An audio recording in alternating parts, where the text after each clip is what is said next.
Banter comme juge et Mayer comme partie civile. Le jugement sera rendu d'ici 2 heures. Non, pas une seconde ce matin.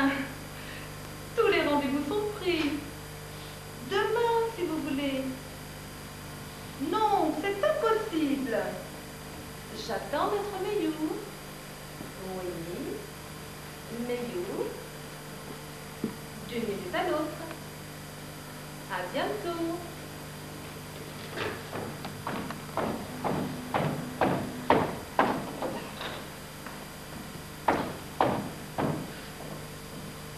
Dois-je faire le thé, Maître Meilloux?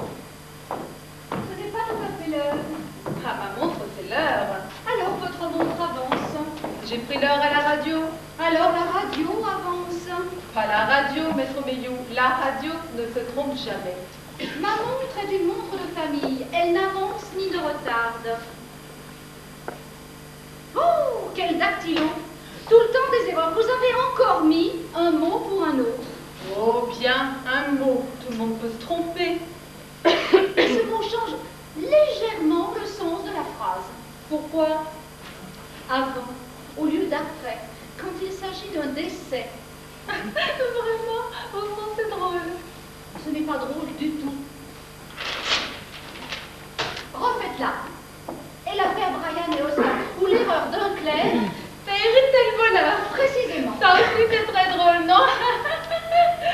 Les cabinets d'avocats ne sont pas des salles de spectacle, Greta. Plaisanter sur la justice, la justice est une chose sérieuse et qui mérite d'être traitée convenablement. On ne dirait pas entendre les plaisanteries de certains avocats, tels que vous, par exemple, mon cher maître. Plaisanter sur la justice est la prérogative du barreau. Pourtant, je lis souvent dans les comptes rendus des audiences de la Cour rire dans le public. Si ce n'est pas un bon mot du président qui a provoqué le rire, le public a les plus grandes chances d'être évacué immédiatement. Vous pouvez faire le thé maintenant, Greta. J'attends M. James Ball. Vous le ferez rentrer dès qu'il sera là. James Ball? C'est le Ball dont parlent tous les journaux? Le thé, Greta. Celui que la police a prié de se faire connaître pour fournir des renseignements dans l'affaire French. Le thé. Ça remonte à la semaine. Oh, cette fille, belle tête, mais de cervelle, point. Monsieur James Ball. Ah, asseyez-vous, Monsieur Ball.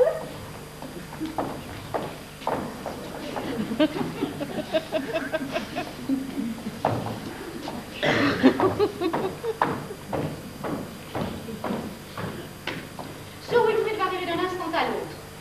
Je crois qu'on ne le sache jamais avec le juge Banter. J'ai expliqué à Sir Wilfrid que vous étiez venu me voir. Et vu l'urgence de votre affaire, il a bien voulu vous recevoir aujourd'hui même. Mais asseyez-vous, Monsieur Vol. Merci, je préfère bouger. Ce genre d'histoire me rend un petit peu nerveux. Bien entendu. Une tasse de thé. Volontiers, je serais ravi de prendre un meuble. Non, merci. Laissez-nous pour le moment. Je n'arrive pas à croire que ça m'arrive à moi. Je me dis tout le temps que ce n'est qu'un rêve idiot, que je vais finir par me réveiller. Enfin, tout ça est tellement idiot. Hein.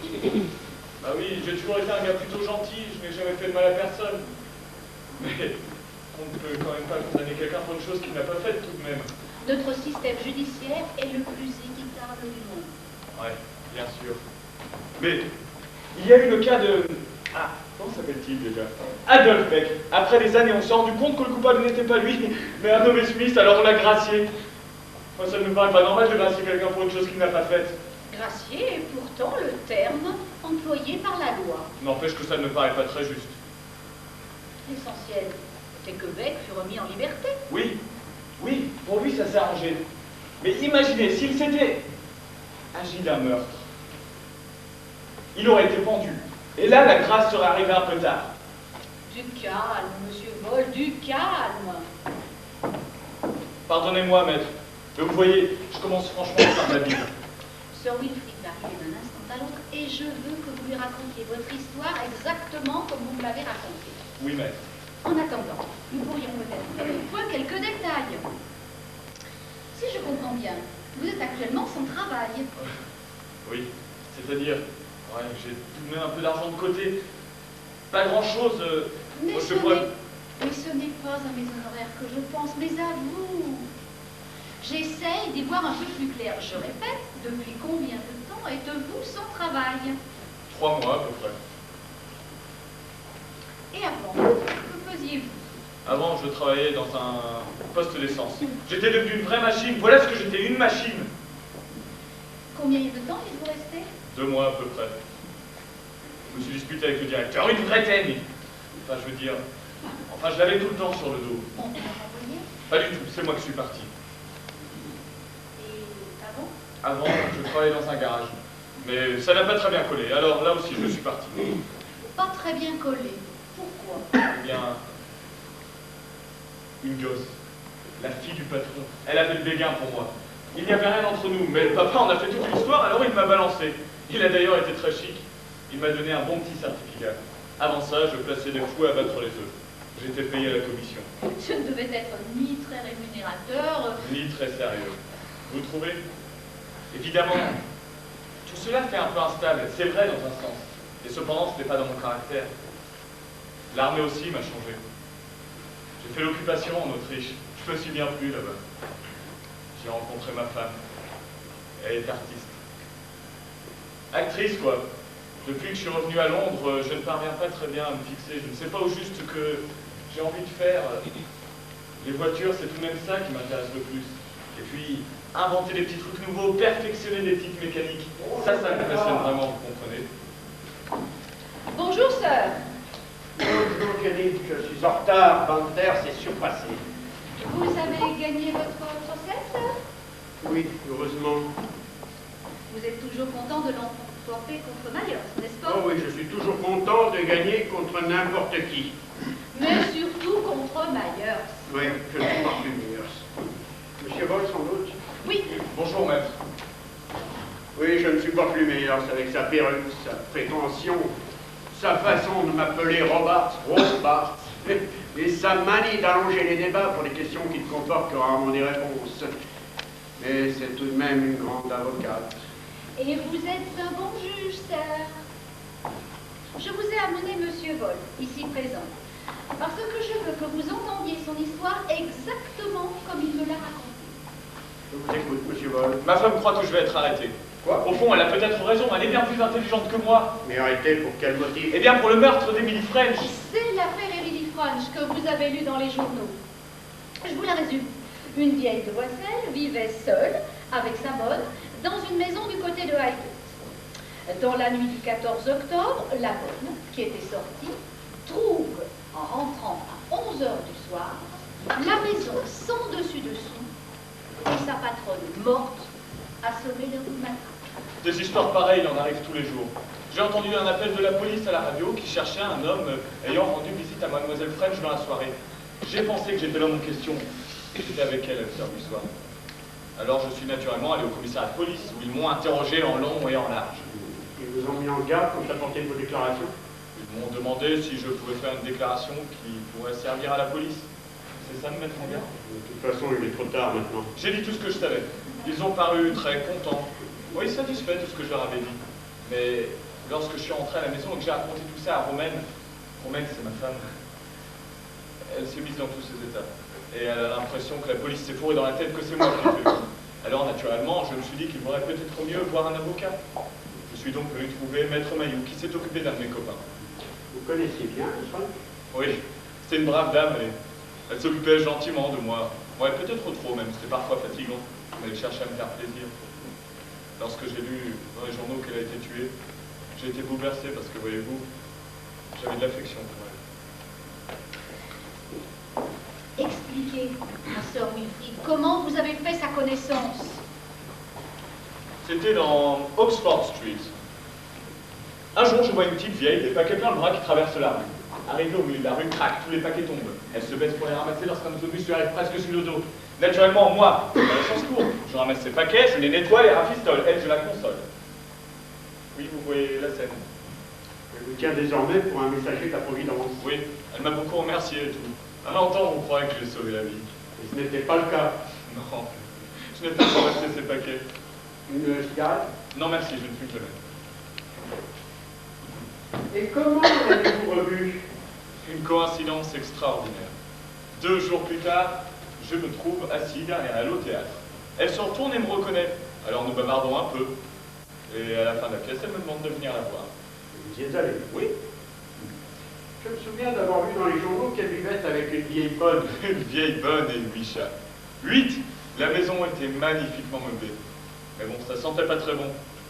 8 chats, vous vous rendez compte?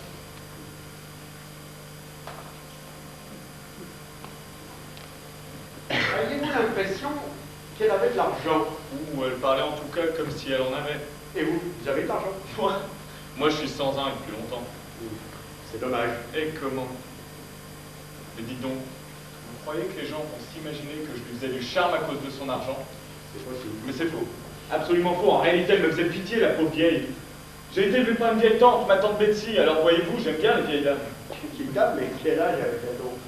Ah, je ne le savais pas encore, mais j'ai lu dans les journaux le lendemain du meurtre qu'elle avait 56 ans. 56 ans, et vous estimez que c'était une vieille dame? Je doute que Miss French eût été votre amie. Enfin, vous ne pouvez tout de même pas dire que c'était un bébé, non?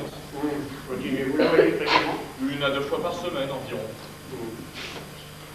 Miss French savait-elle que vous étiez marié? Oui. Vous avez emmené votre femme chez elle? Non, j'y allais seul. Pourquoi? Eh bien, franchement, je ne sais pas si ça aurait très bien collé avec ma femme. Vous voulez dire que Miss French n'aurait pas aimé votre femme, ou au contraire? Oh, c'est plutôt Miss French qui n'aurait pas aimé ma femme. Pourquoi? Elle était tombée amoureuse de vous. Non. Mais elle est même dorlotée et me chouchouter. Je dois vous prévenir, monsieur Boll, qu'il pourra sembler curieux ou juré qu'un homme de 30 ans, sans doute moins, beau garçon, jeune marié, consacre tant de temps à une vieille dame rencontrée par hasard. Oui, je sais. Ils diront que j'en voulais à son argent. Et Après tout, c'est peut-être vrai dans un sens. ah ben vous êtes franc, monsieur Boll. Vous savez ce que c'est. Vous savez ce que c'est. À ma première visite, elle m'a supplié de revenir la voir. Elle était seule, elle s'ennuyait. C'est difficile de refuser. Alors je suis revenu, et après l'avoir vue plusieurs fois, je me suis mis sincèrement à l'aimer. Ouais, j'aimais beaucoup. J'ai l'impression que ça sonne terriblement faux ce que je suis en train de vous raconter. Et pourtant, c'est la vérité. Je vous crois, monsieur Boll, c'est psychologiquement très plausible. Mais maintenant, qu'en pensera le jury, ça c'est une autre affaire. Mais revenons à la question d'argent. Eh bien, elle ne cachait pas qu'elle avait les moyens. Comme je vous le disais tout à l'heure, Romaine et moi, on est un peu fauchés. J'espérais bien que si un jour on était vraiment à bout, elle me prêterait un peu de son argent. Ça, faut que je sois franc là-dessus. Vous lui avez demandé de vous prêter de l'argent? Non, jamais. Et elle ne m'en a jamais offert. Vous savez, ma situation n'était pas si désespérée. Bien sûr, aujourd'hui, je me rends compte que ça ne paraît pas très clair. Est-ce que la bonne, Janet Mackenzie, Janet Mackenzie, n'a-t-elle pas déclaré que Miss French était persuadée que vous étiez célibataire? Janet Mackenzie ne me gobait pas. Et pourquoi ne vous gobait-elle pas? C'est un véritable despote, vous savez, la Janet. Elle tyrannisait sa patronne. Et naturellement, elle trouvait que je marchais sur ses brisées lorsque j'ai des Miss French dans ses affaires. Ah, vous étiez Miss French dans ses affaires? Oui, elle s'en faisait tout le temps pour ses placements d'argent. Puis elle ne comprenait rien aux imprimés du fisc, au mystère de l'income tax. C'est pour ça que je lui donnais un coup de main. Maintenant, monsieur Boll, je vais vous poser une question très grave et d'une importance capitale que vous me disiez la vérité. Vous étiez dans une situation financière difficile. Vous occupiez des affaires de cette dame. Avez-vous jamais détourné à votre profit des valeurs qui vous passaient entre les mains? Attendez une minute avant de répondre. Voyez-vous, il y a un dilemme, 2 points de vue si vous préférez. Ou bien vous n'avez rien à vous reprocher, et nous pouvons tirer argument de votre probité, de votre honnêteté. Ou bien, si on peut prouver au contraire que vous en preniez trop à votre aise avec les fonds de Miss French, il est possible de soutenir que vous n'aviez aucune raison de l'assassiner, puisqu'elle était pour vous une source constante de revenus. Vous voyez que chacun des 2 points de vue a son avantage.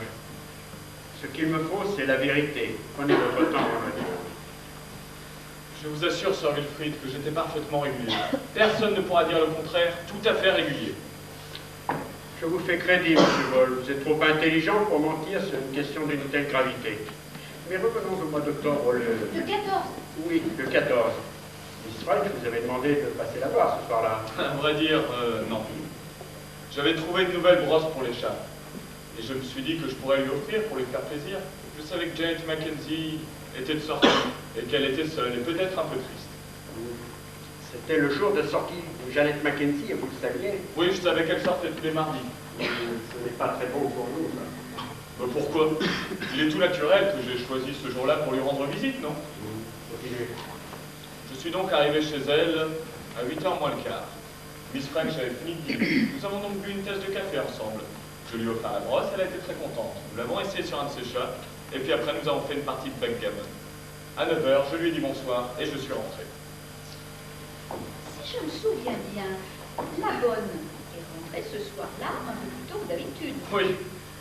La police m'a dit qu'elle était rentrée chercher, je sais plus quoi, et qu'elle avait entendu, enfin, qu'elle prétend avoir entendu, quelqu'un qui causait avec Miss French. En tout cas, ce n'était pas moi. Vous pouvez le prouver? Bien sûr que je peux le prouver. Janet Mackenzie est rentrée à 9h30. Or, j'étais chez moi, à cette heure-là, avec ma femme. La police m'a posé la question plus de 10 fois. Où étiez-vous à 9h30? Il y a des jours où on ne sait pas où on était à 9h30. Mais une chance, je me rappelle parfaitement. Ce soir-là, je suis rentré directement à la maison, retrouvé Romaine, et nous ne sommes pas ressortis. Vous habitez un appartement? Un petit appartement à côté de la gare de Stone. Quelqu'un vous a-t-il vu rentrer? Non, je ne crois pas. Il aurait mieux valu, monsieur Boll. Vous pensez? Écoutez, si la pauvre Miss French a été tuée à 9h30, et que ma femme prouvait que j'étais avec elle à cette heure-là, ça devrait suffire, non? Votre femme dira que vous étiez avec elle à 9h30. Mais naturellement. Monsieur Voll, vous aimez beaucoup votre femme. Et votre femme vous aime beaucoup? Romaine, elle m'est dévouée corps et âme. C'est la femme la plus merveilleuse qu'un homme puisse rêver d'avoir. Heureux homme. Le plus heureux, je n'en connais pas. Lorsque vous la connaîtrez, maître Maillot. Entrez! Les journalistes à Wilfrid. Une tasse de thé, maître? Non, merci. Mais vous, monsieur Voll, une tasse de thé? Merci bien, maître.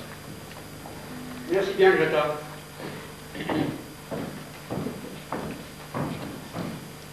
Je crois qu'il ne serait pas inutile que votre femme vînt ici s'entretenir avec vous.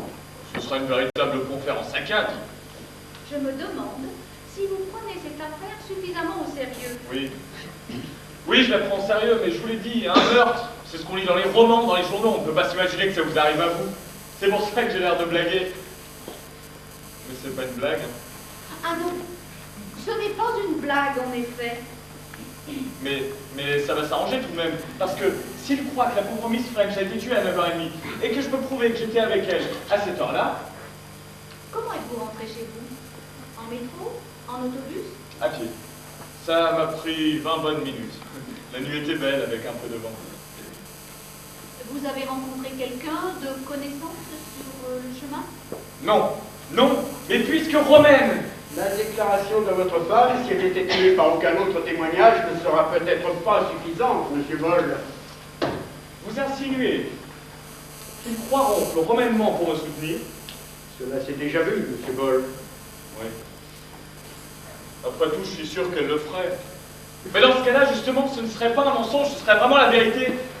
Mais est-ce que vous me croyez? Monsieur Voll, saviez-vous que par testament, Miss French vous a légué l'intégralité de sa fortune? L'intégralité de sa fortune à moi. C'est une blague. Ah non, ce n'est pas une blague. C'est dans le journal du soir. Je ne peux pas le croire. Vous vous en doutiez pas? Non, elle n'en a jamais dit un mot, jamais. Vous en êtes absolument sûr? Bien sûr, absolument sûr. Enfin, je suis infiniment reconnaissant, mais je préférais maintenant qu'elle ne l'ait pas fait. Enfin, vous comprenez, c'est un peu ennuyeux après ce qui vient de se passer. Évidemment, ça n'améliore pas votre position. On s'étonnera que Miss French ne vous ait fait aucune allusion à ce testament. Ah si, un jour elle a dit à Janet, vous avez peur que je change mon testament? Oui, mais en fait, ça n'avait rien à voir avec moi. C'était une querelle entre elles deux. Vous croyez vraiment qu'ils vont m'arrêter? Je crois, monsieur Vol, qu'il faut vous préparer à cette éventualité. Vous ferez tout ce que vous pourrez pour moi, n'est-ce pas? Soyez-en assuré, mon cher monsieur Vol, je ferai tout ce qui est en mon pouvoir pour démontrer votre innocence. Ne vous tourmentez pas, laissez-moi faire. Vous vous occuperez de Romaine, n'est-ce pas? Enfin, la pauvre, mais ça va être terrible lorsqu'elle va apprendre. Ne vous tourmentez pas, mon garçon, ne vous tourmentez pas. Et puis il y a aussi la question d'argent. Ça me fait un buste, ça. Je n'ai pas le sou, j'aurais peut-être pas dû vous demander de me défendre. Dans une cause dont l'enjeu est lourd, Sir Wilfrid ne se dérobe jamais. Et la question des honoraires est pour lui secondaire. Ne vous en faites pas pour le moment. Merci, maître. Mais je ne peux pas croire que moi, James Vol, je puisse être assis dans le box des accusés disant non coupable avec tous ces gens qui me regardent. Enfin, franchement, je comprends pas pourquoi il refuse de croire que c'est un cambrioleur qui a fait le coup. Non, mais c'est vrai. La fenêtre avait été forcée, les rideaux volaient au vent, tout était en désordre. Enfin, c'est forcément un cambrioleur. La police a-t-elle des raisons de croire le contraire? Non, je pense pas. Excusez-moi, maître, mais il y a un inspecteur qui demande monsieur Vol. La police. Oui, maître. Ben, c'est ce que c'est. Je crains que oui, mon cher ami, mais ne vous tourmentez pas et ne répondez plus à aucune question en dehors de ma présence. Je m'occupe de tout. Faites entrer la table. Mais comment ont-ils su que j'étais ici? Ils ont dû vous crier. Mais ils me soupçonnent vraiment alors. Excusez-moi de vous déranger, Sir Wilfrid. Voici monsieur Vol, inspecteur. Vous êtes monsieur James Vol? Oui. J'ai un mandat d'arrêt contre vous pour le meurtre de Miss Emily French le 14 octobre dernier. Je dois vous prévenir que tout ce que vous direz sera désormais retenu contre vous. Ok. Je suis prêt. Bonjour, inspecteur. Je suis maître Mailloux. Je suis chargée de représenter monsieur Vol. Cela ne me dérange pas. Bonjour, maître Mailloux. Nous emmenons directement avec nous monsieur Vol et le prenons en charge. Le fond de l'air est frais, n'est-ce pas? Bon. Mes respects, Sir Wilfrid. Excusez-moi de vous avoir dérangé. Oh, on ne me dérange jamais, inspecteur. Eh bien, Kenny, je veux dire que ce jeune homme est dans une situation infiniment plus critique qu'il n'a l'air de le croire. Ah, c'est bien mon avis. Quelle impression vous fait-il? Incroyablement naïf, une certaine malice toutefois et même de l'intelligence. Mais il ne se rend certainement pas compte de la gravité de son cas. Vous le croyez coupable?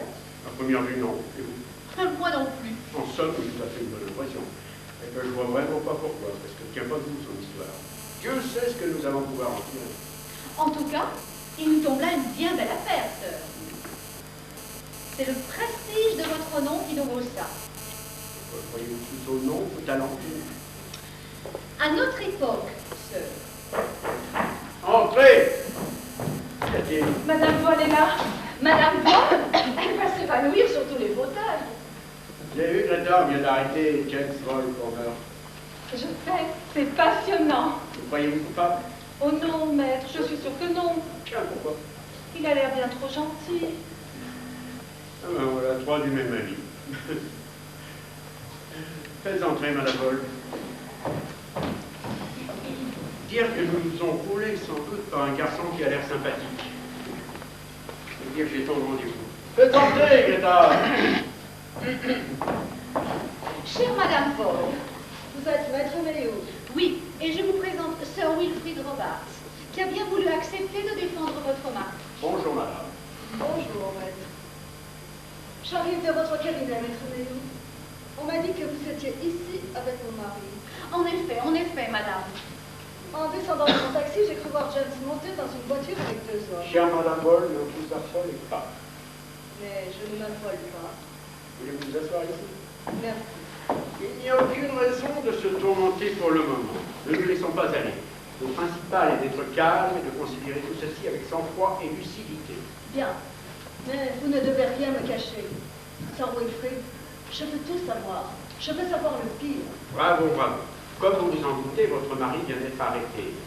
Pour le meurtre de Miss Emily French. Hélas, oui, mais encore une fois, ne vous appelez Vous répétez tout le temps cela, Sir Wilfrid. Je ne m'apporte pas. Oui, et vous avez beau courage. Du courage. Si on veut.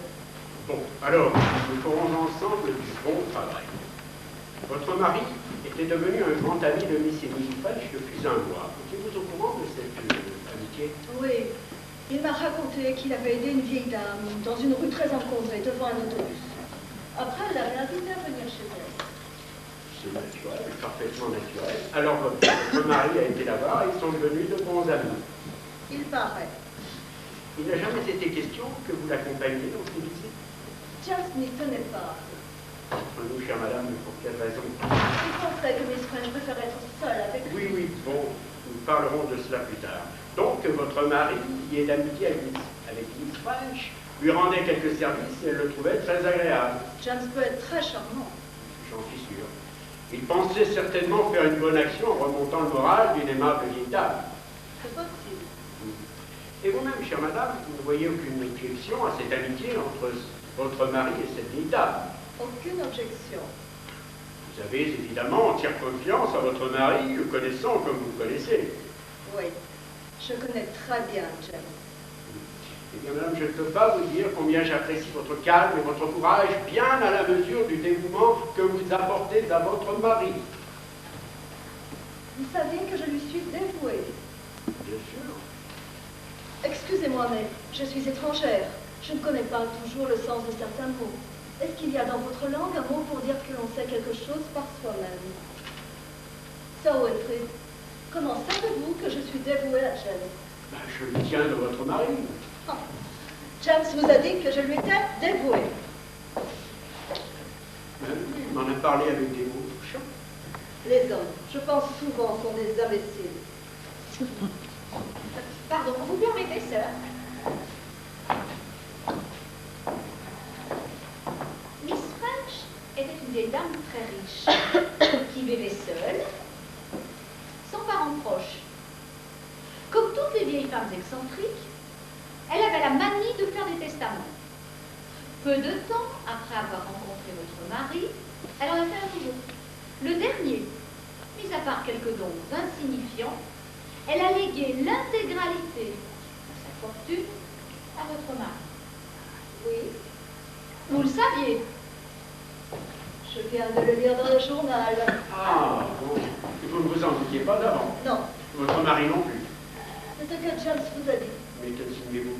Je n'insinue rien. Revenons à Miss French. Il semble indéniable qu'il considérait votre mari comme un fils. Vous pensez que Miss French considérait mon mari comme un fils? Je crois même que c'est naturel, parfaitement naturel. Quand vous êtes hypocrite ici. Chère Madame Boll, Oh, je vous choque. Excusez-moi. ne vous excusez pas, vous avez une manière, disons, très continentale de considérer ce genre de choses. Mais je vous assure que ce n'est pas du tout la marche à suivre au procès. Il serait extrêmement maladroit de laisser supposer que Miss French pouvait avoir pour James Ball, enfin, un sentiment qui ne serait pas celui d'une mère, ou disons, d'une parente. Absolument. Disons d'une parente si vous croyez que c'est mieux. Oui, nous devons penser à l'effet que tout cela aura sur le jury, ne l'oublions pas. Oui, je comprends. Bon, alors, revenons à cette soirée du 14 octobre, il y a à peine 8 jours, vous vous en souvenez? Je m'en souviens très bien. Donc, votre mari a été rendre visite à Miss French, il la quitte à 9h, rentre à pied, dit-il, et arrive chez vous à 9h25. 9h25. À 9h30, Jeannette Mackenzie revient à la maison prendre quelque chose qu'elle avait oublié. En passant devant la porte du salon, elle entend Miss French discuter avec un homme. Elle croit que cet homme est James Boyd. C'est ce qu'elle a déclaré à la police. Et c'est cette déclaration qui a fait arrêter votre mari. Monsieur Boyd, néanmoins, dit avoir un alibi à toute épreuve, car à cette heure-là, c'est-à-dire à 9h30, il était avec vous dans votre appartement. C'est bien ça, n'est-ce pas? Il était avec vous à 9h30. C'est ce que dit James? Qu'il était avec moi à la maison à 9h30? C'est pas vrai. Mais bien sûr que c'est vrai. Bon. Ah. La police vous a questionné à ce sujet. Oh oui, ils sont venus me voir hier soir. Et qu'avez-vous répondu? J'ai dit que James était rentré à 9h25 et n'était pas ressorti. C'est bien ce qu'il fallait dire, n'est-ce pas? Que signifie cette phrase, madame? C'est ce que James veut que je dise. Oui, mais c'est bien la vérité. Il faut que je comprenne pour être sûre. Si je dis oui, c'est la vérité. James était dans notre appartement à 9h30 et n'est pas ressorti. Est-ce qu'ils la quitteront? Est-ce qu'ils lui rendront la liberté? Si vous dites tous les deux la vérité, ils seront bien forcés de la quitter. Mais quand je dis ça à la police, j'ai l'impression qu'ils ne m'ont pas cru. Mais pourquoi ne vous auraient-ils pas cru? Peut-être parce que je n'ai pas dit comme il fallait. Madame Boll, je ne comprends pas très bien votre attitude. Vous ne comprenez pas très bien. C'est peut-être un peu difficile. Mais enfin, vous rendez-vous compte de la situation dans laquelle se trouve votre mari? J'ai déjà dit que je peux savoir le pire. Je dis à la police, James était avec moi à 9h30 et elle ne me croit pas. Mais peut-être il y a, comment dire ça, un autre témoignage. Quelqu'un qui a vu James quitter la maison de Miss French. Quelqu'un qui l'a rencontré dans la rue. Madame Boll, votre mari ne voit personne qui, sur ce point essentiel, puisse témoigner en sa faveur. Alors, il n'y aura que sa parole et la mienne. Et la mienne. Merci, c'est tout ce que je voulais savoir. Non, Madame Boll, ne partez pas, je vous en prie. Nous avons encore beaucoup de détails à voir ensemble. Il faudra que je jure, n'est-ce pas, de dire la vérité, toute la vérité, rien que la vérité. Oui, il vous faudra prêter serment. Lorsqu'on me demandera quand James Boll est-il rentré chez lui ce soir-là, si je réponds... Quoi? Il y a tant de choses que je pourrais répondre. Madame Boll, aimez-vous votre mari? James dit que je l'aime. Oui, il en mettrait sa main au feu. James n'est pas très intelligent. Madame Boll, savez-vous que la loi ne vous autorise pas à témoigner contre votre mari? Il n'est pas mon mari. Quoi? James Boll n'est pas mon mari. Nous sommes plus ou moins mariés à Vienne, au moins que plus. Il m'a sorti de la zone russe, il m'a amené ici.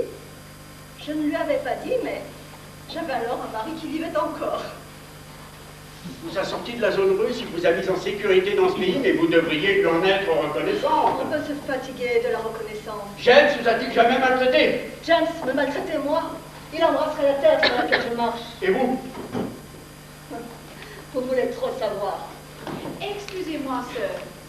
Il serait temps de revenir à cette fameuse soirée du 14 octobre. Que s'est-il exactement passé ce fameux soir du 14 octobre? Madame Boll, à l'avocat choisi par votre mari et à sa collaboratrice, vous devez, sous la garantie du secret professionnel, ne rien cacher. James est rentré à 9h25 et n'est pas ressorti. Ça s'appelle un alibi, oui ou non? Oui, Madame Boll. Vous êtes satisfait, cher maître? Vous êtes une femme très remarquable, Madame Boll. Je veux bien être pendu si je suis satisfait. Entre nous, elle ne s'est pas évanouie sur tous les fauteuils. À qui dites-vous? Cette femme est une énigme déconcertante. Si nous l'appelons à la barre, nous risquons un terrible bouchon. Ah, surtout si elle tombe entre les mains de Maître Myers. Pourquoi, Myers? Parce qu'elle se débrouillera une fois de plus pour être partie civile contre vous. Oh, j'aurais donc à combattre 3 adversaires à la fois. L'illustre Myers, le bourreau de Sa Majesté, et plus redoutable encore, l'étrangère. 1 contre 3, ça ne me fait pas peur. Je voudrais être aussi jeune que vous. À mon âge? Au mien? Quelle sera votre tactique? Ou, comme d'habitude, interrompre constamment et protester sans arrêt. Ce qui me dépasse, c'est que James est persuadé que sa femme l'adore. N'importe quelle femme peut rouler un homme qui est amoureux d'elle. Ah, ça, pour être amoureux d'elle, il l'est. Il lui fait une confiance totale. N'avoir jamais confiance en une femme, c'est ce que m'a appris une longue pratique de notre dur métier, Jenny. Ne soyez pas trop sévère avec les femmes, sœur. Sans elles, il n'y aurait pas de belles affaires.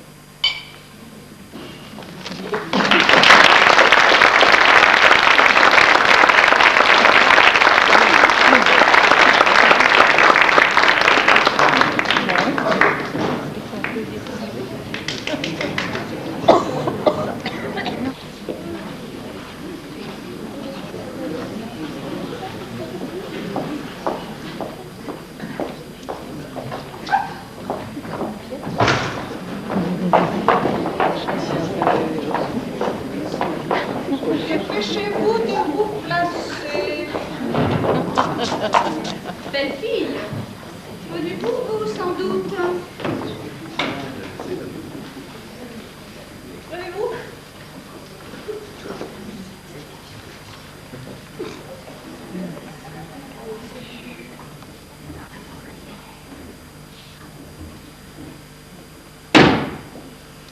La parole est à l'avocat de la Cour. Maître Meyers, nous vous écoutons. Messieurs les jurés, je représente l'accusation. Mes amis, maître Wilfried Robarts et maître Mayhew, la défense. Nous sommes devant une affaire criminelle. Ce n'est cependant pas un cas bien compliqué. Vous apprendrez comment le détenu, un jeune homme séduisant, fit la connaissance de Miss Emily French, une femme de 56 ans. Comment il fut reçu dans sa maison où il fut traité avec bonté, voire même avec affection. Vous jugerez de la nature de cette affection. Voici les faits, ils sont simples et indiscutables. Le 14 octobre dernier, un mardi, Janet Mackenzie, la fidèle bonne, était sortie. C'était son jour. Par hasard, elle revint quelques minutes à 9h25 du soir et ouvrit la porte de la maison avec sa clé. En montant dans sa chambre, elle passa devant la porte du salon. Elle vous dira qu'elle entendit les voix de Miss French et du détenu James Ball. C'est pas vrai, c'était pas moi. Janet Mackenzie quitta la maison quelques minutes plus tard. Et quand elle revint à 11h, elle trouva Miss French assassinée, le salon dans le plus grand désordre. Elle téléphona immédiatement à la police. L'autopsie établit que la mort survenue entre 9h20 et 10h du soir avait été provoquée par un coup de matraque sur la tête. Nous accusons le détenu James Ball. Inspecteur Hearn, pourriez-vous venir à la barre, s'il vous plaît?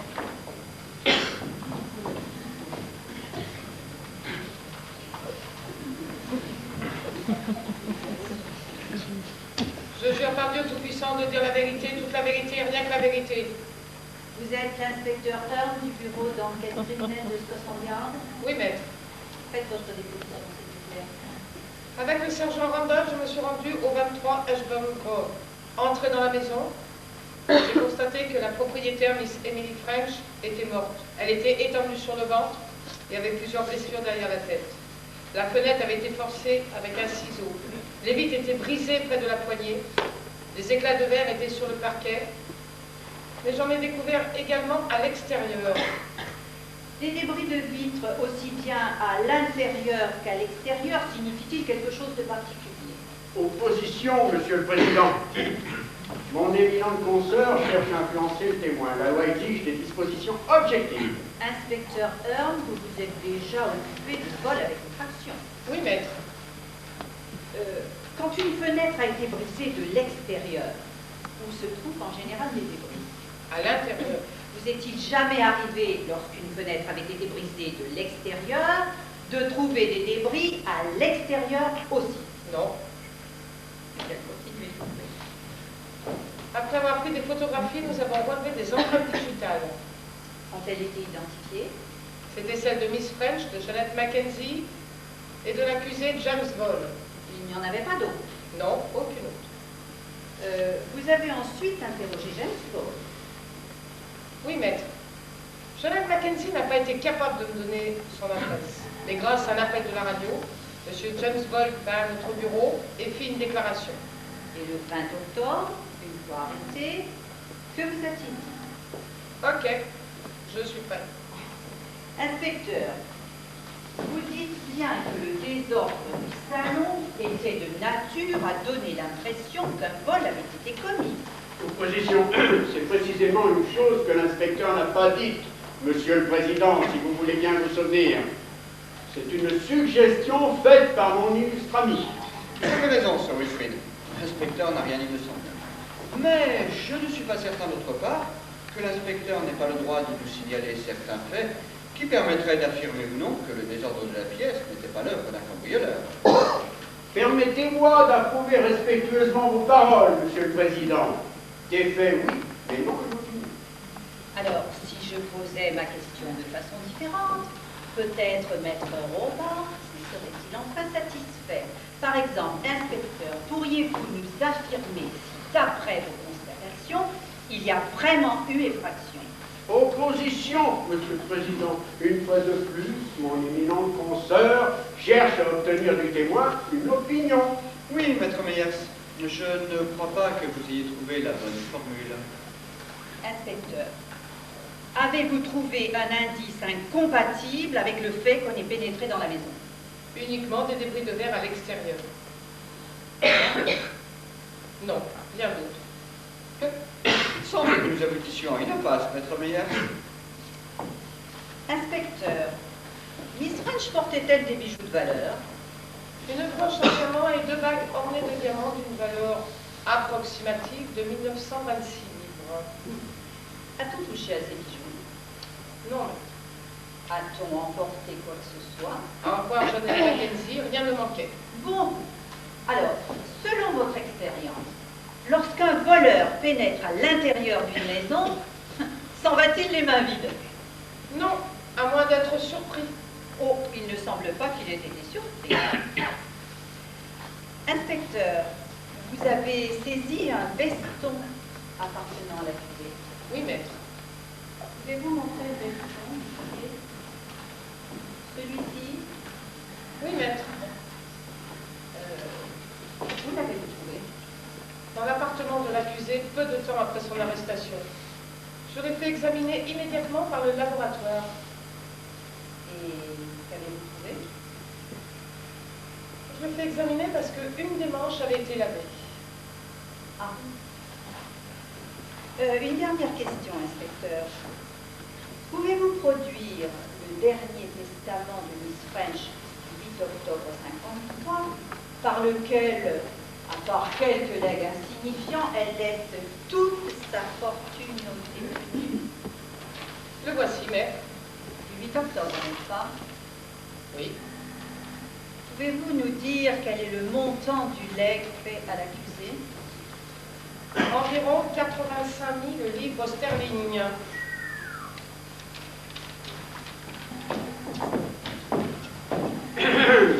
Vous nous dites que les seules empreintes trouvées dans la pièce sont celles de Miss French, de l'accusé James Wolfe et de Jeannette Mackenzie. Selon votre expérience, inspecteur, un cambrioleur laisse-t-il des empreintes digitales ou porte-t-il des gants? Il porte des gants. Toujours? Presque toujours. Enfin, l'absence d'empreintes digitales dans un cambriolage ne vous surprendrait pas. Non, maître. Les marques de l'instrument utilisé pour forcer la fenêtre étaient-elles à l'intérieur ou à l'extérieur? À l'extérieur. Cela ne prouve-t-il pas indéniablement que la fenêtre a été forcée de l'extérieur? À moins que le meurtrier ne l'ait fait en s'en allant après avoir accompli son meurtre. Vous nous dites qu'il n'y a pas eu vol. Imaginons un jeune voyou pénétrant par la fenêtre chez Miss French afin de la voler. Il la matraque et s'aperçoit avec horreur qu'elle n'est non pas évanouie, mais morte. La panique s'empare de lui, il s'enfuit les mains et les poches vides. N'est-ce pas plausible? Il me paraît impossible que l'inspecteur puisse émettre une opinion sur ce qui pourrait traverser l'esprit d'un malfaiteur hypothétique qui son nom n'existe pas. L'accusé est venu spontanément à la police et a fait une déclaration de son plein gré, n'est-ce pas? C'est exact. Il est également vrai que depuis le début de l'instruction, l'accusé n'a cessé de proclamer son innocence. Oui, maître. Huissier, voulez-vous montrer à l'inspecteur ce couteau saisi au domicile de l'accusé? Passez votre doigt sur le fil de la lame. Attention! Vous remarquez qu'il a le tranchant de rasoir. Oui, maître. Oui. Et si en découpant, disons, un jambon, vous faisiez un faux mouvement, ce couteau pourrait vous faire une vilaine blessure qui saignerait abondamment. Opposition, ceci est une affaire d'opinion. Des faits, maître Robart, des faits, pas d'opinion. Je retire ma question, inspecteur Hearn. Le détenu, lorsque vous l'avez questionné sur les taches de sang trouvées sur son veston, vous a bien fait remarquer une cicatrice récente à son poignet, provenant, disait-il, d'une coupure avec un couteau de cuisine. C'est bien ce qu'il m'a dit. Et la femme du détenu vous a bien dit la même chose. La première fois, vous Répondez-moi par oui ou par non, s'il vous plaît. La femme du détenu vous a bien dit que son mari s'était blessé au poignet avec un couteau. Oui, maître. Inspecteur, vous avez fait examiner le veston et vous l'avez trouvé. Oui, maître. Et on vous a raconté cette histoire de couteau de cuisine. Oui, maître. Et on vous a montré cette cicatrice au poignet de l'accusé. Oui, maître. Alors, en admettant que cette coupure ait été faite par ce couteau, qu'est-ce qui nous prouve que cette coupure ait été accidentelle ou provoquée, n'est-ce pas, inspecteur? Monsieur le Président, si Maître Meyer répond elle-même à ses propres questions, la présence du témoin me semble superflue. Je retire ma question. Merci, inspecteur. Faites entrer le docteur Wyatt, s'il vous plaît. Docteur Wyatt.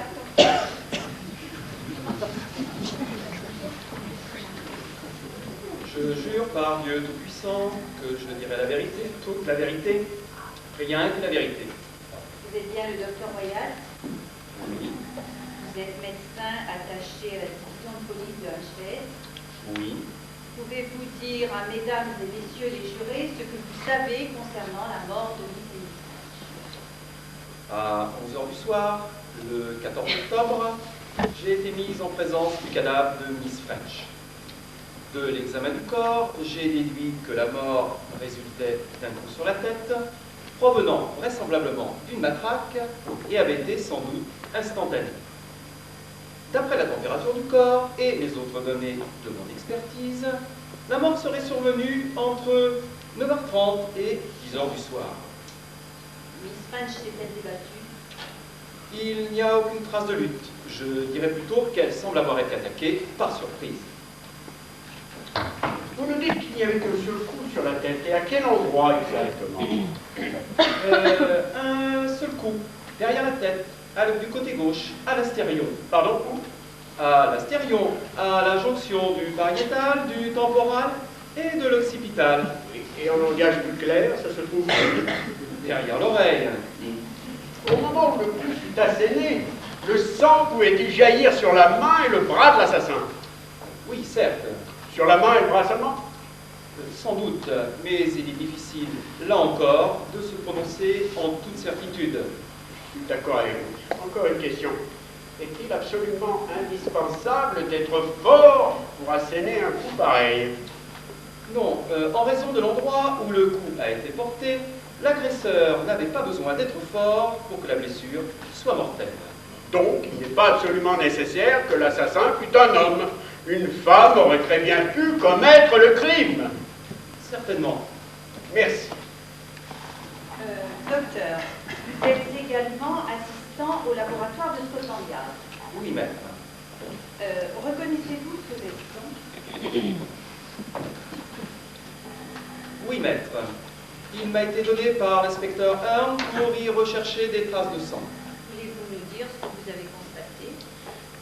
Une manche du veston avait été lavée, mais insuffisamment repassée. Il m'a donc été possible d'y relever quelques traces de sang. Quel groupe sanguin? Groupe O. Vous a-t-on également donné du sang à analyser? On m'a donné celui de Miss Emily French. Il appartenait au groupe O. Une seule manche avait été lavée, la gauche. Je l'ai dit.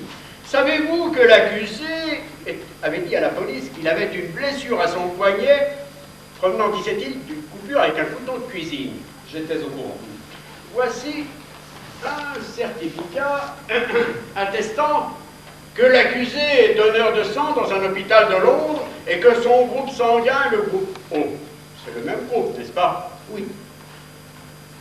Serait-il pas possible que le sang trouvé sur le veston pouvait provenir de la blessure du poignet de l'accusé? C'est possible. Ben voilà. L'appartenance au groupe O est assez fréquente, n'est-ce pas? Oui, 42% des gens font partie du groupe O. C'est un groupe très fréquenté. Merci, docteur. Faites entrer la chemise.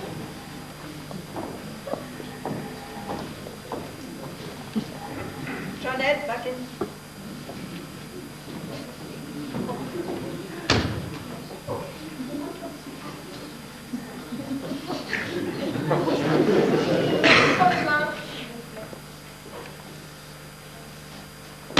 Je jure, par Dieu Tout-Puissant, de dire la vérité, toute la vérité, rien que la vérité.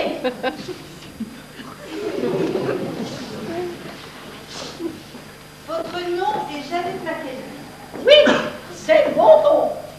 Vous étiez la bonne de Miss Emily French. J'étais sa gouvernante, madame. Et je l'aidais dans le ménage. Il n'y a pas de sous-métier. Bien sûr, bien sûr. Je sais d'ailleurs que Miss French avait pour vous de l'affection et vous considérez plus comme son amie que comme sa domestique, que comme sa gouvernante. 20 ans que j'ai été avec elle. Elle avait confiance en moi. Et plus d'une fois, je l'ai empêchée de faire des bêtises. Miss Mackenzie, veuillez, je vous prie, vous adresser au juré. Miss Mackenzie, quel genre de personne était Miss French? C'était une femme de grand cœur. Trop grand quelquefois. Par moments, elle n'avait aucun bon sens. Un peu impulsive aussi. On l'avait à la flatterie. Quand avez-vous vu M. Paul pour la première fois? Quand il est venu à la maison, au début du mois d'août, je crois. Venait-il souvent? Au début, une fois par semaine, puis petit à petit, plus souvent, 2 fois, même 3 fois par semaine. Il restait là. Il la regardait. Il lui disait qu'elle avait l'air très jeune. Chaque fois qu'elle portait une robe neuve, il le remarquait. Bon. Miss Mackenzie, dites-nous plutôt ce qui s'est passé le soir du 14 octobre. C'était un mardi, mon soir sorti. J'étais allée voir une amie à 7h30, à 5 minutes de chez nous. Je devais lui apporter le patron d'un pull qui lui avait beaucoup plu. Quand je suis arrivée chez elle, je me suis aperçue que je l'avais oublié. Alors, après le dîner, je suis retournée le chercher. Je suis revenue à la maison à 9h25. J'ai ouvert avec ma clé et j'ai pris l'escalier pour monter dans ma chambre. En passant devant le salon, j'ai entendu l'accusé parler avec Miss French. Vous êtes bien sûr qu'il s'agissait de James Paul. Oh oui, je connais bien sa voix, allez. J'ai eu le temps de la connaître. Une voix agréable d'ailleurs, je ne peux pas dire le contraire. Ils parlaient et riaient tous les deux. Quand je suis passée pour aller chercher le pull et quelques minutes après, quand je suis repassée pour retourner chez mes amis. Vous dites donc que vous êtes repassé à... Oui. En quittant mes amis, j'ai regardé ma montre. Il était exactement 9h20. Comment pouvez-vous en être sûr? C'est une très bonne montre. Il était exactement 9h20. J'ai cherché mon pull. Le patron ne savait plus très bien où je l'avais fourré. Ça m'a bien pris 10 minutes. Et vous êtes retourné chez votre amie? Oui. Qu'est-ce qu'elle a trouvé beau, mon pull? Oh là là. Bon. À quelle heure êtes-vous repassé à la maison? Je suis revenue à la maison à 11h moins le quart. Je suis allée directement au salon pour voir si avant de se coucher, Miss French n'avait pas besoin de quelque chose. Continuez. Elle était étendue sur le plancher, la pauvre âme, le crâne défoncé. Les tiroirs du bureau étaient vidés par terre et tout était sans dessus dessous.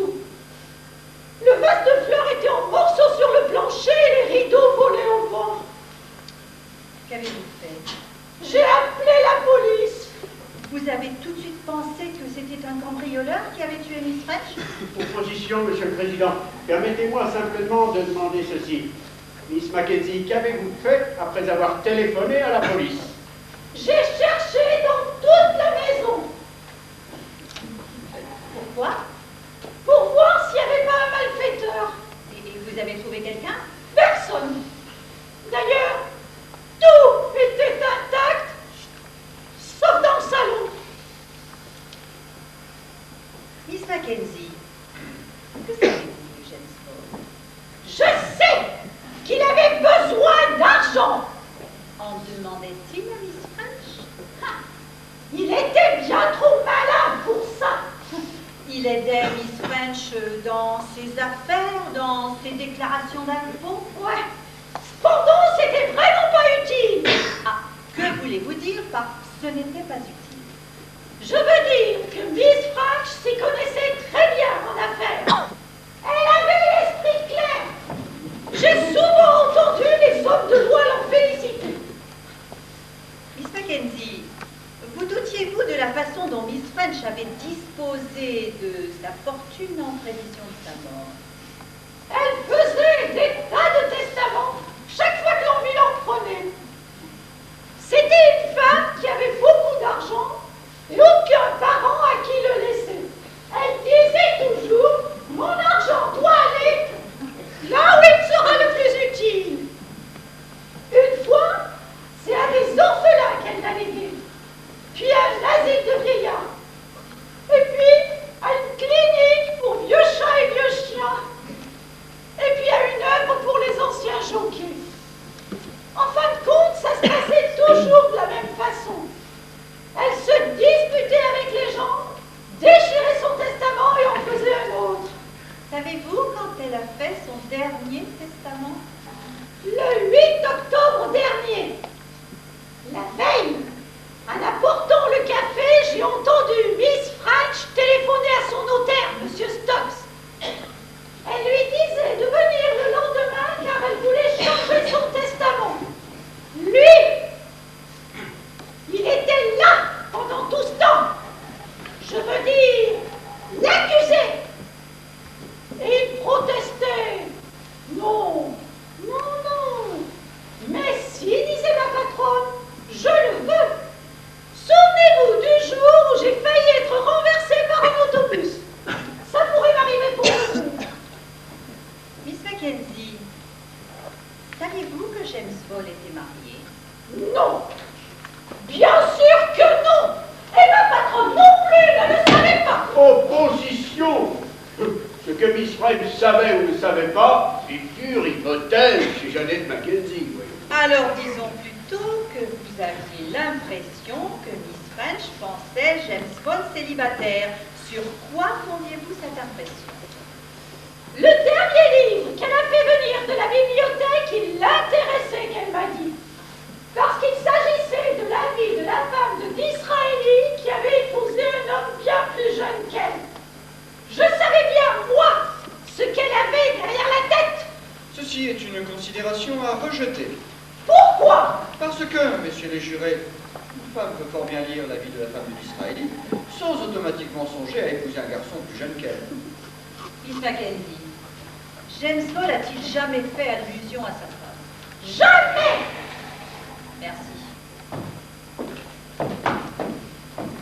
Nous avons tous apprécié votre dévouement à l'égard de votre maîtresse, Miss Mackenzie. Vous êtes bien aimable, monsieur l'avocat. Vous aviez beaucoup d'influence sur elle. Oh, pour ça, oui. Savez-vous quand elle avait fait son avant-dernier testament? Au printemps, oui. Dans ce testament, si j'ai bien compris, elle vous laisse toute sa fortune, le saviez-vous? Oui, elle me l'avait dit. Et dans son dernier testament, si j'ai bien compris, elle ne vous a laissé qu'un tout petit legs en choisissant l'accusé pour son principal héritier. Ce sera dégoûtant d'injustice s'il touche jamais un centime d'argent. Bon, venons-en au 14 octobre. Vous dites que vous avez entendu Miss French parler avec l'accusé. Avez-vous compris ce qu'il disait? Non, je n'ai pas compris ce qu'il disait. Vous n'avez entendu que le son de leur voix. Ils étaient en train de parler et de rire.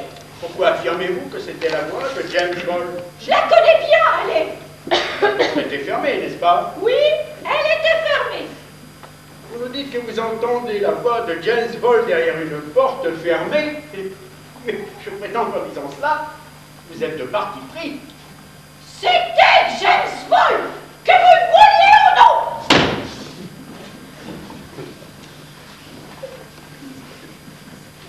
Vous étiez certainement très pressé de trouver votre patron du pull et de retourner chez vos amis.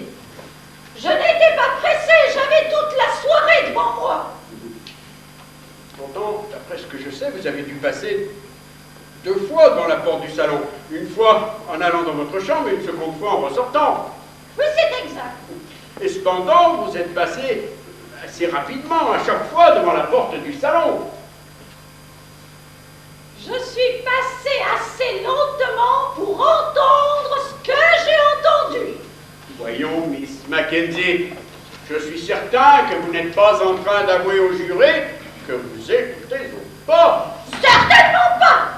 J'ai beaucoup mieux à faire que d'écouter aux portes. J'en suis sûr. Vous êtes inscrite, n'est-ce pas, aux assurances sur la maladie? Forcément.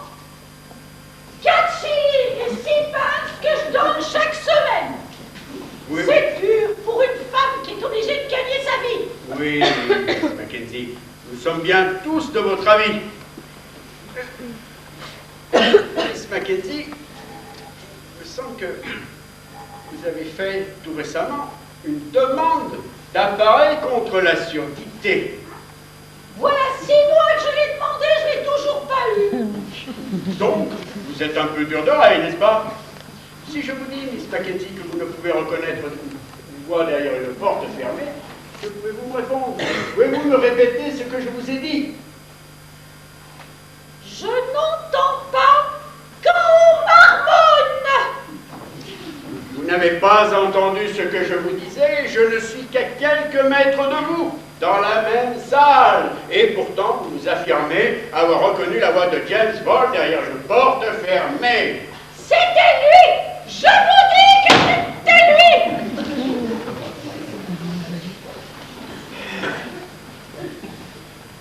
Vous désirez que ce soit lui. Hein? Je prétends qu'en disant cela, Je ne serai pas objective. Qui cela pouvait-il être d'autre? ah, précisément qui cela pouvait-il être d'autre? C'est une question que vous refusez de vous poser. Dites-moi, Miss Mackenzie, Miss French, d'après ce que l'on m'a dit, écoutait souvent la radio. Oui, elle aimait bien la radio. Que préférait-elle? Les actualités, les variétés, la musique, une bonne pièce de théâtre? Oui, elle aimait bien les pièces de théâtre. Ne serait-il pas possible qu'au moment où vous êtes passé devant la porte du salon, ce fût la radio que vous ayez entendu? Les voix d'un homme et d'une femme qui riaient. Ce soir-là, on jouait la culbute des amoureux. Ce n'était pas la radio. Pourquoi?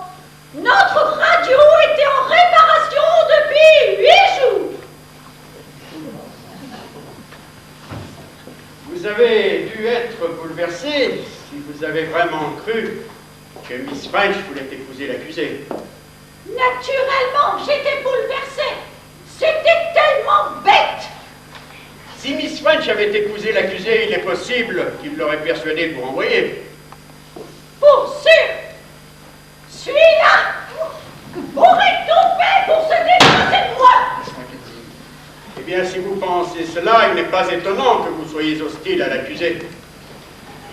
Maître Robarts a obtenu à grand peine que vous fassiez preuve d'animosité envers l'accusé. Oh, sans aucune peine, maître Meyer, aucune peine. Quant à moi, je voudrais vous poser une dernière question. Vous déclarez avoir entendu la voix de James Bond à travers la porte. Pouvez-vous dire à mesdames et messieurs les jurés ce qui fait que vous êtes absolument sûr qu'il s'agissait bien de la voix de James Bond? On peut reconnaître la voix de quelqu'un sans comprendre ce qu'il dit.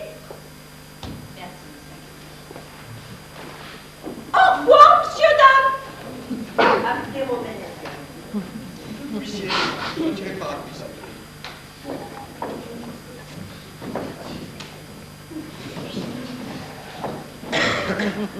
Romaine Elger.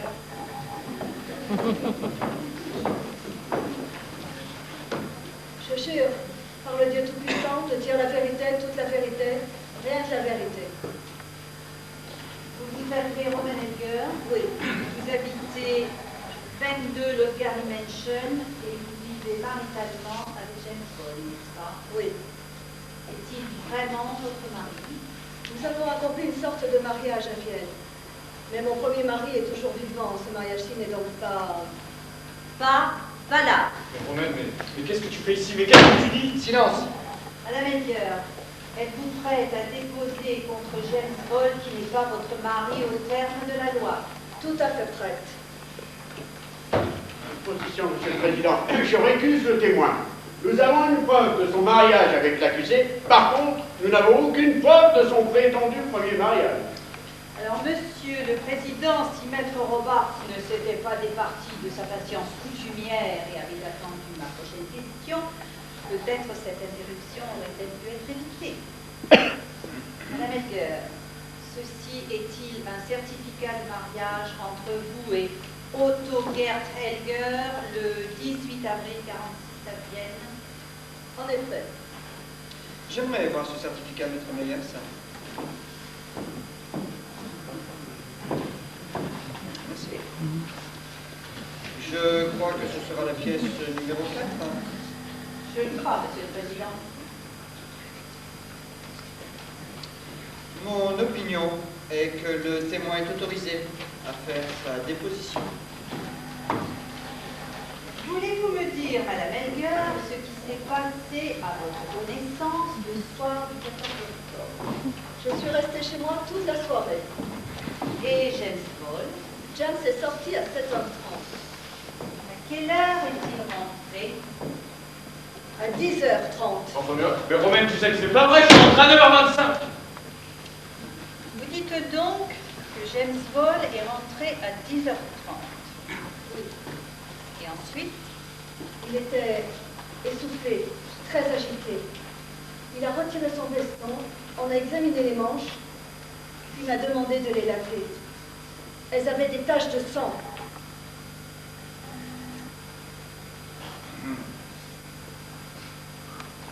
Vous êtes-il expliqué la provenance de ce sang? Il a dit, nom de Dieu, il y a du sang. J'ai dit, qu'est-ce que tu as fait? Il a répondu, je l'ai tué. Mais c'est pas vrai, je vous dis que c'est pas vrai. Du calme. Il n'y a pas votre acte, Monsieur le Président. Calmez-vous. C'est un mot tourette. Romaine Elger, vous rendez-vous compte de la gravité de vos paroles? Je dois dire la vérité, n'est-ce pas? Je viens de prêter serment de dire